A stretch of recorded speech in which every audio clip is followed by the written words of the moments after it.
Deep in the shadows, I know it's hard to put one foot in front of the other. So far. Hello guys, good morning, good morning. This is Swings Kitchen at iba pa. So today guys ay gagawa tayo ng sarili kong version ng burger.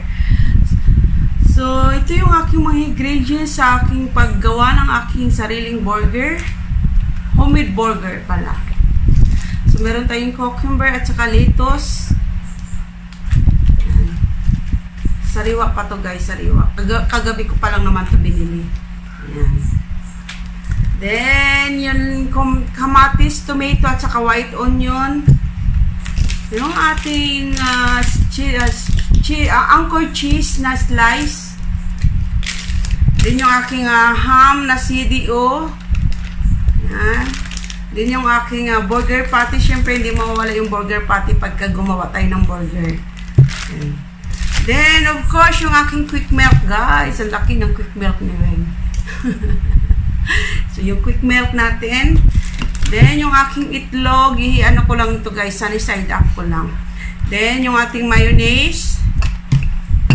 Siyempre, yung tinapay ni Wings na burger. So, hindi siya masyadong malaki guys. Hanap ako sana ng medyo malaki nito kasi wala akong makita. So, ito na lang. Next time, maghanap tayo ng malaking burger.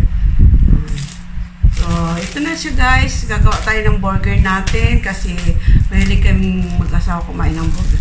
Lumadayo kami guys kung saan ba makakabili ng masarap na burger. Lagi namin merienda guys is burger. So guys, dyan lang kayo ha. At simulan ko na yung aking paggawa. Hugasan ko muna tong mga to. Ayos ko muna yung aking mga ingredients sa paano. Para mas madali siyang iayos sa ating burger. So guys, dyan lang muna kayo guys ha. At sisimulan ko na yung paggawa ng aking burger.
Nakadalawang burger na ako.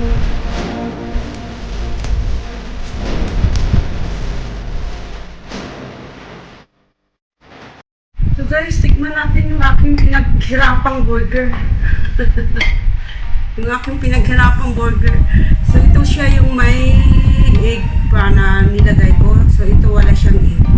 So tikman natin dito sa aking asawa.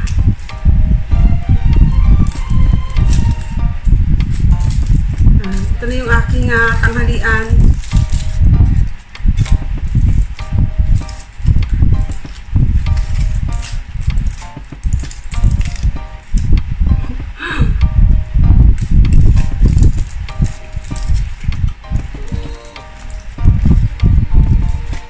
Burger ni Wings. Yung aking kinamay-kamay na burger.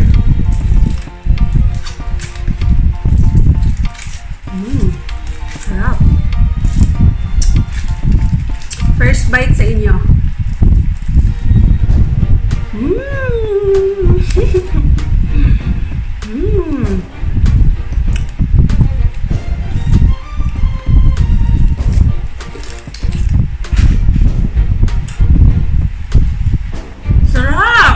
Saya.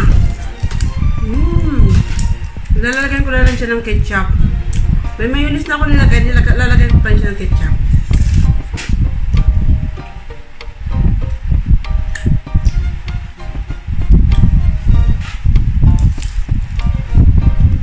Hindi ko na pinagsama yung ketchup at saka ano. Ilagay na nga lang ako dito sa plato ko.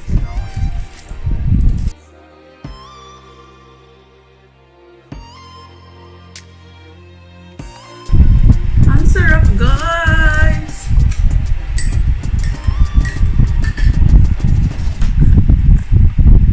Kakape tayo kasi yung ang nangyayari sa akin ay almusal tanghalian na.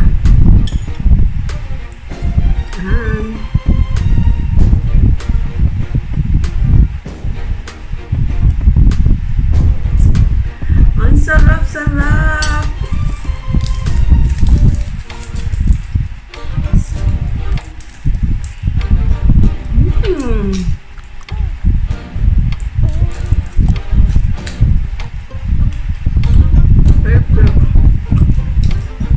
Lang.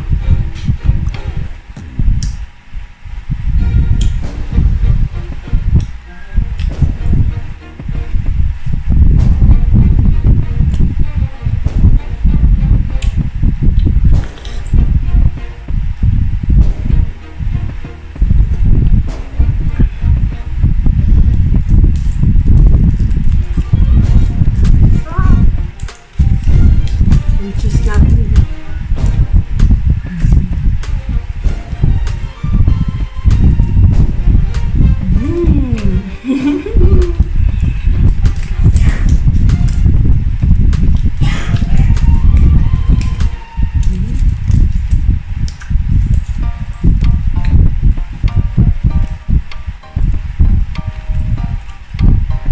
Sarap na siya sa Yulos Burger. Mas masarap pa siya sa sa Yulos Burger.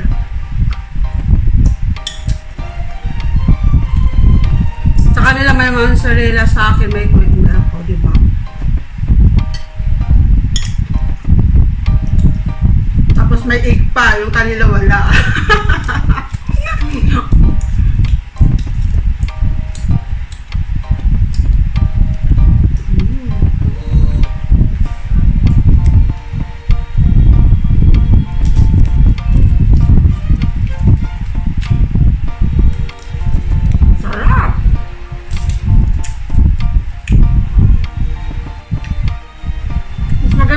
Pag ikaw ang gumawa kasi sulit, hindi tipid.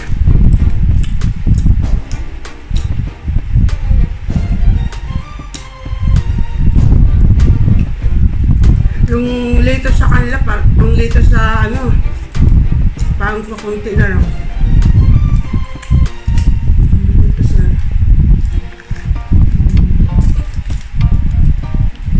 Matutuwa kasawa ko nito. Hindi pa sa bubaba. Hindi pa sa kanyang opisina.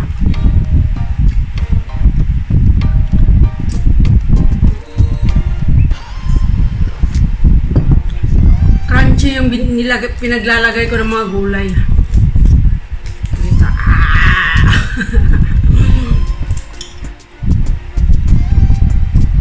Eh, hiniwalay ko yung ketchup. Kasi baka mapadami ko yung ketchup. Nice.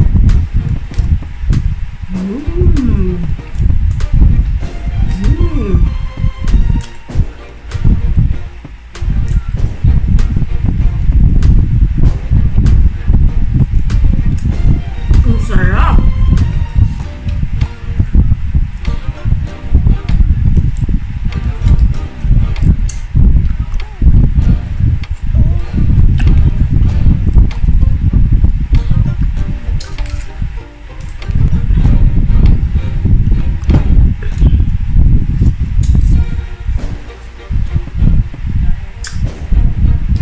Ng pati.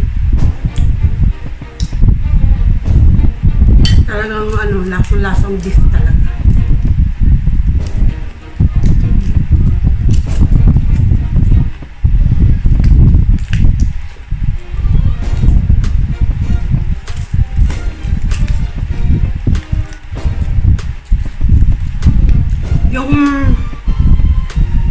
Yung white onion na nilagay ko, hindi ko nalalasahan.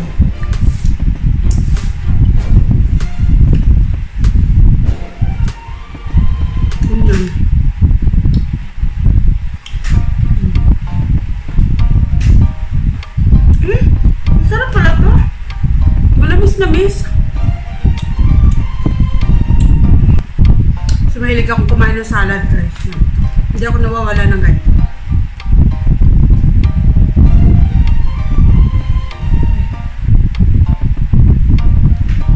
Ayan. It's a white onion.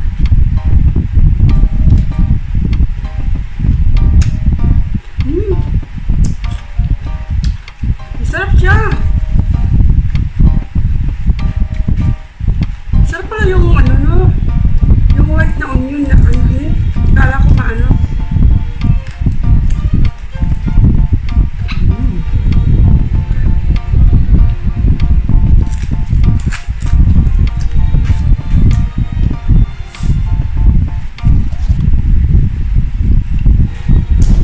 Super sarap. Ganun ang paggawa ng burger, guys. Gusto nyo gumawa ng sarili yung burger, ganun lang. Sa akin, version ko lang yan. Gumawa kayo ng sarili yung style. Kasi marami pang style na pwedeng magawa sa burger. So guys, bye-bye. Thank you for watching, guys. And God bless us. Bye-bye. Kusog na ako.